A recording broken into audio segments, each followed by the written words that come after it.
Olá, amigos, estamos de volta e olha só que absurdo, pessoal. Na hora de cobrar do ex-presidente Jair Bolsonaro e da Michele Bolsonaro, eles estão prontos. Mas olha só o que aprontaram agora a equipe de Lula a respeito de Janja. A verdade vem à tona e o Brasil fica chocado. E você vai ver aqui também o que falou o deputado Nicolas Ferreira, colocando toda a verdade para o Brasil ver. É realmente de cair o queixo, pessoal, porque a cada dia que passa, as coisas vão ficando complicadas. Confira aí agora esse disparato do governo e também a fala dos deputados. A Casa Civil se negou a cumprir a lei de acesso à informação e não revelou quais os presentes que a primeira-dama Janja da Silva recebeu e quem os enviou, além de não divulgar os gastos da mulher de Lula com viagens.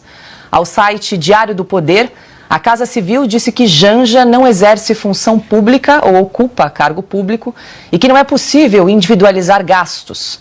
Bom, vale lembrar, a primeira-dama tem gabinete no Palácio do Planalto e participa ativamente de decisões do governo. Na campanha eleitoral, Lula criticava Bolsonaro pelos sigilos impostos a alguns dados oficiais. Já eleito, o petista escondeu os gastos, por exemplo, com a festa de posse.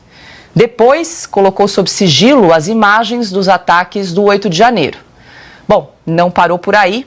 Depois, Lula também impôs sigilo às visitas no Palácio da Alvorada e, há uma semana, colocou sob sigilo os voos dos ministros do STF pela Fabi.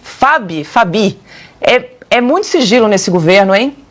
Bom, eu vou usar a parte do tempo para fazer alguns questionamentos ao nosso ministro. Ele mencionou por algum tempo, ministro, que a direita ou o ex-presidente Bolsonaro seriam ligados a milícias, enfim, ao crime organizado. Gostaria de saber do senhor, se o senhor tem alguma visão sobre por que houve comemoração nos presídios quando o Luiz Inácio Lula da Silva venceu. Afinal, nos presídios, pelo que me parece, estão os criminosos milicianos, né, PCC, Comando Vermelho. Então, se o senhor puder me esclarecer por que houve tanta comemoração nos presídios quando o Lula ganhou, eu gostaria de ouvir a sua opinião. O senhor também mencionou durante suas falas que o senhor vai em qualquer lugar. Bom, eu tenho os dois fatos aqui que eu gostaria de questioná-lo mais uma vez. Primeiro, na CPMI, onde o governo, a base governista, fez um esforço hercúleo para que o senhor lá não estivesse, para nos falar sobre os atos do dia 8 de janeiro, enfim, então o governo não quis que o senhor estivesse lá. Queria saber se essa foi uma determinação direta do senhor ou os parlamentares que não queriam que o senhor fosse. E ontem, sobre a Comissão de Segurança, que o senhor faltou pela segunda vez, o senhor falou que estaria em risco porque poderia ter parlamentares armados. Para quem não visitou a Câmara ainda,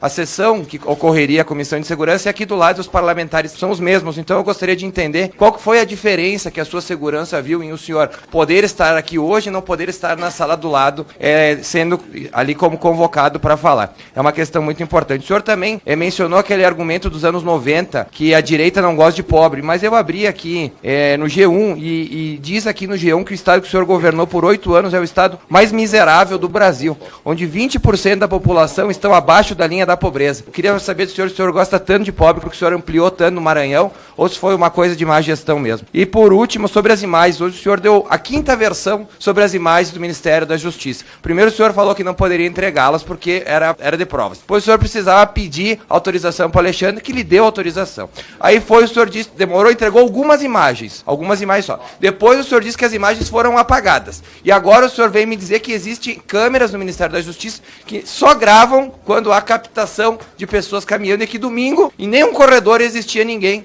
caminhando lá no Ministério da Justiça. Eu queria saber qual versão o senhor mantém, né? Se é a versão 1, 2, 3, 4 ou 5. E também sabendo tecnologicamente que a gente pode rever as imagens, né? Recuperá-las. Por que o senhor não cumpriu a decisão do ministro Alexandre de Moraes, que era para entregar as imagens e teria pedido a recuperação dessas imagens, sendo que em todos os outros ministérios, os órgãos aqui, eles mantêm as imagens por pelo menos 1 ano guardadas. Por que o Ministério da Justiça é diferente? Muito obrigado, ministro. Bem, primeiro, deputado, sobre comemorações e presídios, eu não conheço esse assunto, porque eu não tenho amigos em presídios. Então, eu não sei se houve comemoração. Se o senhor tem essa informação, tem foto, tem filme. Quando ele!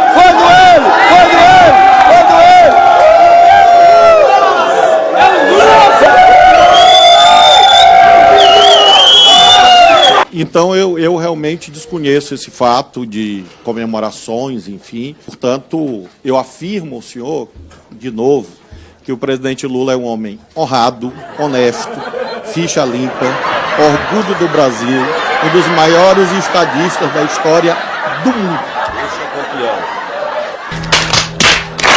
Então, claro que entre a sua apreciação individual e a apreciação da imensa maioria dos estadistas do planeta, eu, respeitosamente, me alinho com a apreciação de quase todos os estadistas do planeta. Obrigado. E não há quinta versão em relação às câmeras. Afirma o senhor. Então, ministro, quando o senhor faz a menção sobre eu ou alguém da direita ter colegas nos presídios, o senhor que gosta tanto de usar o Twitter, o senhor tem acesso à internet. Então, se o senhor digitar lá no Google, o senhor já deve ter acessado o Google alguma vez na sua vida, e digitar festas nos presídios, o senhor vai encontrar vários vídeos. Não precisa alguém lhe enviar, né? É só o senhor dar um Google e o senhor está sempre na internet. Sobre a questão, o senhor não me respondeu uma pergunta fundamental aqui, que era sobre a miséria no Maranhão. Ou o G1 e a ONU estão mentindo, ou o senhor realmente botou aquele povo na miséria, nos 8 anos que o senhor ficou. O senhor pode esclarecer qual que é a sua competência, qual que é a sua responsabilidade por ter afundado o Estado do Maranhão e os maranhenses na miséria. Obrigado, presidente. Olha, ô Lula, tem o presidente de tal país que é amigo do Hamas. É para esse que eu vou ligar. Ô, cara, fala pro Hamas libertar o refém, porra.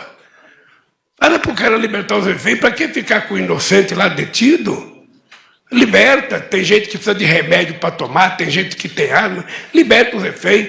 E também falar para o governo de Israel, liberta os presos, liberta os sequestrados. Que coisa que é essa? E nesta quarta-feira, a primeira-dama Janja da Silva defendeu a criminalização de publicações por meio das redes sociais com discursos de ódio. A fala da mulher de Lula ocorreu durante o lançamento da campanha Brasil Sem Misoginia, do Ministério das Mulheres. De acordo com Janja, as plataformas digitais precisam ser cobradas para que os ataques sejam criminalizados e os perfis excluídos. No evento, mais de 100 empresas e entidades da sociedade civil assinaram o termo de adesão à iniciativa do Ministério das Mulheres.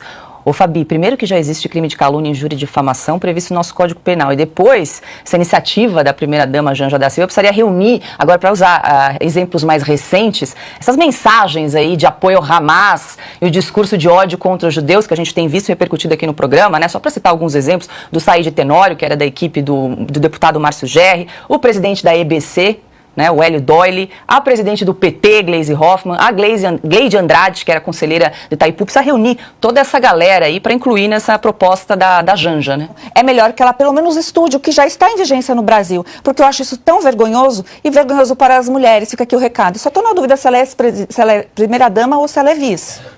Bom, já existem as delegacias também para investigação de crimes cibernéticos. Se você for exposta numa rede social com nudes ou com imagens fake usando o seu rosto, você tem como recorrer também. Não tem? Tem. Né? Então já tem tudo isso. É só uma censura anunciada ou é uma campanha para que não... É uma campanha que ela divulgou num evento sobre misoginia, que o Carlos até chamou a atenção da coincidência de quando foi esse evento, né, Carlos? Mas é o dia seguinte que o Lula demitiu a presidente da Caixa. De 3 demissões feitas... E a Janja não falou sobre isso. Não falou. O Lula já demitiu a ministra do Esporte, já demitiu outras... A do turismo. Ou seja, todas as remoções do governo até agora foram de mulheres, né? Então está reduzindo o número de mulheres e ninguém fala disso. O evento é contra a misoginia. Então, assim, a hipocrisia está sempre bem presente nesse governo. Além de tudo que já foi dito, a hipocrisia, um grau de cinismo doentio, né? Uma mentalidade autoritária. Eu não gosto do que estão fazendo comigo nas redes, eu quero calar todo mundo, até porque, como você mesmo lembrou, Paula, já tem crimes contra a honra, né? Já tem o devido processo. Ela quer cancelar as contas dessas pessoas. Eu chamo a atenção para a vitimização. Essa é a mesma turma, a turma da esquerda, a turma lulista, que passou 4 anos demonizando a família inteira de Jair Bolsonaro. Não era só o presidente, não, era a Michele, era até a Laura, até a filha adolescente do casal andou sendo alvo de ataques dessa gente pérfida, vil, sem nenhum princípio, e que quando é alvo de alguma coisa, puxa a cartada, né, de minoria, banca vítima. Então é tudo muito asqueroso de acompanhar. Pelo grau de cinismo, isso beira psicopatia. A Janja está falando em defesa de todas as mulheres, contra um ódio direcionado a todas as mulheres, ou dependendo de quem seja, do espectro político dessa mulher, aí o ódio está liberado. E não é melhor fazer uma campanha contra o ódio, então, já que é para fazer campanha contra o ódio de um modo geral? Porque olha só, eu pedi à Ubinha que separasse alguns exemplos do ódio que a Janja e a turma dela não veem, e eu tenho um arquivo enorme disso, que eu chamo de ódio do bem, né? São várias e várias imagens. Bom, Folha de São Paulo, Gregório do Vivier. Vou ler só o restinho que tem um palavrão ali, o finzinho. Quanto da sua tristeza você conseguiu converter em ódio, como se o ódio fosse algo bom. Vamos avisar a Janja, a cabeça do Bolsonaro sangrando. Vamos, tem mais? Aí, essa é a réplica da cabeça do Bolsonaro usada para uma pelada, né? E se você lê a manchete, o que parece ruim ali é a reação a isso, né? Porque a pelada não teve problema nenhum. O problema foi o que gerou de ameaças de morte a um coletivo de arte. Quem fez essa réplica da cabeça e jogou bola com isso foi um coletivo de arte. Não sei se tem outra. Bom, essa é demais. Paula Carosella, no Brasil falam Paola, eu não falo de jeito nenhum, que na Itália é Paula, mesmo com O. Então, Paula Carosella critica quem apoia Bolsonaro. E aí, escroto ou burro. E quem atacou? Os bolsonaristas atacam chefe na web. O ódio é dos bolsonaristas. A Paula Carosella só chamou todo mundo de escroto ou burro, mas foi uma crítica, né? E acho que tem mais um. Isso vem bem a calhar, porque isso aí era uma passeata de estudantes num contingenciamento de verbas da educação durante o governo Bolsonaro. O único corte que eu quero, e o presidente aí, no caso, nesta época, era Jair Bolsonaro. Vocês viram alguma manifestação agora, com todos os cortes, todos os bloqueios de verba para educação, para pesquisa que o Lula fez? Zero. Então, se é para jogar contra o ódio, vamos jogar contra o ódio de todos, parta de onde partir, contra quem quer que seja, aí eu topo. Tá faltando, desculpa, só acho que a folha mais grave desse elenco de ódio do bem foi o editorial da Folha, de um dos membros do conselho da Folha, o Schwarzman, que dizia que ele queria dar uma facada no Bolsonaro, ele queria matar o Bolsonaro. Isso foi 2020, tem final vários, de 2020. Tem vários. Mas, vários. Durante a Covid, quero que morra de Covid. Isso, uma coisa desse tipo. Agora, em um país normal, um sujeito desse seria acompanhado na porta da redação com a pedido nunca mais volte aqui. Num país como o Brasil, ele continua sendo membro do conselho editorial da Folha e continua escrevendo todos os dias no jornal. Se não existe isso no país, isso aí deveria fazer uma ordem dos jornalistas ou uma federação dos jornalistas normal. Eu teria expulso esse cara há muito tempo. E no Brasil ele continua estando no lugar onde está. Esse é o nível da imprensa que temos aqui. Tá nos meus arquivos. A gente está dando vários elementos aqui para ajudar a Janja da Silva, ela que quer criminalizar o discurso de ódio nas redes sociais. Não faltam, elementos aqui, estamos dando alguns aí para a primeira-dama. Vocês chegaram a ver isso daqui, né? Deu uma ombrada numa senhora de 86 anos. Basicamente, esse homem empurrou uma senhora de 86 anos, levando ela a fraturar o seu fêmur em vários pontos na cabeça. E pasmem, ele fez isso porque ele se sentiu ameaçado por ela, por ele ser homossexual. De fato, o rosto dele mostra o tanto que ele estava ameaçado e o quanto ela está ali ameaçadora contra ele, né? Agora, tem duas coisas que não tô entendendo. Primeiro, por que a mídia só fala homem? Não tá falando quem de fato é esse cara? Esse aqui é o cara, o homem que a mídia não fala o nome dele. Eric Dávila, cara de comunistas terríveis. Agora imagina se ao invés de estar comunista, tá bolsonarista. Terceira Guerra Mundial. Apoiadora da deputada Erika Hilton. E imagina se o cara que empurrou uma senhora de 86 anos, gerou uma fratura nela, fosse meu apoiador. Ah, meu parceiro. Meu parceiro. E ele era professor de canto no Clube Paulistano. Esse é o tipo de professor aí que fala mal do Bolsonaro e chama a gente de genocida. Aí eu te pergunto, você viu algum artistazinho da Globo fazendo videozinho em preto e branco, indignado, comovido com isso? Vocês viram a Rede Globo, Drauzio Varela, indo lá abraçar a idosa que foi fraturada porque um homossexual empurrou ela? Claro que não. Até mesmo porque ela não era uma trans que tinha sido condenada por estupro e ter matado uma criança, né? Porque aí sim, aí o Drauzio vai lá e me dá um abraço fraterno nela de solidariedade. E a indignação seletiva é tão descarada que até o clube que ele era empregado fez essa nota incrível. Nesta semana, o paulistano encerrou o contrato de prestação de serviços com seu professor de canto.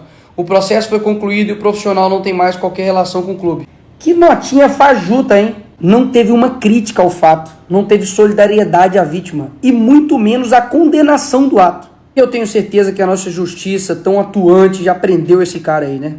Pois é. Ele está respondendo em liberdade. Pasme. Se condenado, ele pode pegar até 6 anos de prisão em regime fechado. Enquanto isso, só para refrescar a memória, O Aécio, que foi preso no ato do dia 8, pegou 17 anos de cadeia. Basicamente é como se esse cara tivesse feito 3 vezes mais do que aquele homem que empurrou uma senhora de 86 anos e fraturou o fêmur dela. Deve ser a tal da democracia relativa que o Lula fala por aí. Ou seja, a gente vê a completa desproporção, histerismo e propaganda em cima disso aqui e a completa omissão, silêncio do judiciário, dos movimentos LGBTs com isso daqui. E não é um caso isolado. O cara simplesmente passa, dá um soco na cabeça da senhora e depois quem é ele? Olha só, usando a camisa ali do Che Guevara. O outro vai, empurra também uma senhora e quem era esse criminoso aí? Olha lá. Homem, mulher, não binário, 100% humano.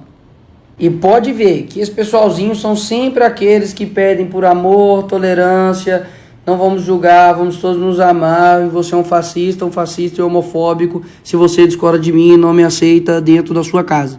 A minha luta contra o ativismo LGBT é exatamente contra pessoas desse tipo aqui, não é contra os homossexuais, e eu sempre falo isso. Há uma diferença bem clara entre o homossexual e o ativista. Um busca aceitação e outro busca imposição. Esse tipo de pessoa aqui que fala que tudo é homofobia e quer caçar o outro só porque o outro é bolsonarista, é o tipo de pessoa que eu combato. Afinal de contas, eu tenho certeza que a comunidade LGBT jamais vai processar ele agora, jamais vai colocar multa em cima das costas dele porque ele empurrou uma idosa de 86 anos. O que eles estão atrás é alguém que coloca uma peruca e faz um discurso.